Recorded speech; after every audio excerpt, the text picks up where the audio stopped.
Right now with our lead story, and a federal judge in Maryland is expected to press the Department of Justice today on the case involving that man mistakenly deported to El Salvador.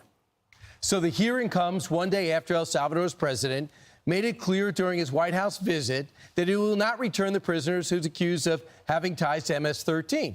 Madeline Rivera is live in Washington with more. Hey, Madeline.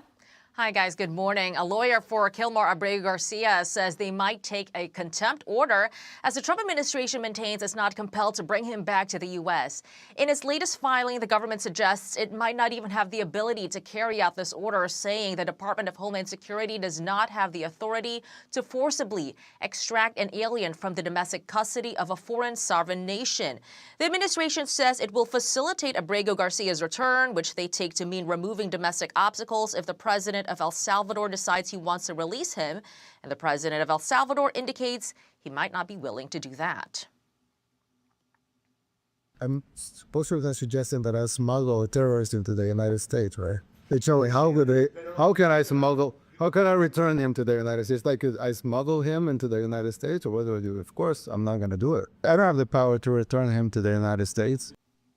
The administration is also seizing on the high court's order that the district court show deference to the executive branch in the conduct of foreign affairs, though the justices also ruled the government should have granted Abreu Garcia due process.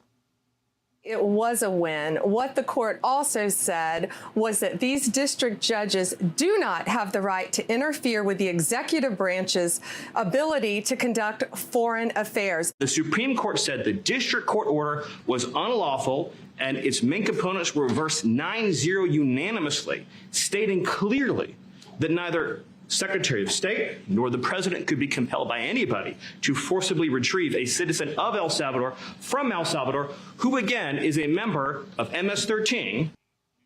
Separately, an Obama-appointed federal judge is blocking the Trump administration from revoking the legal status and work permits of the more than 530,000 migrants from Cuba, Haiti, Nicaragua, and Venezuela who flew into the U.S. under former President Biden's mass humanitarian parole program.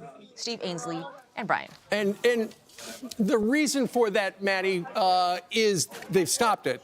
They blocked the administration from revoking the legal status for 500,000 migrants. Each one of them needs due process. That's going to take a very long time. It's going to take a very long time, but, you know, the Trump administration has accused this program, this parole program, of being rife with fraud.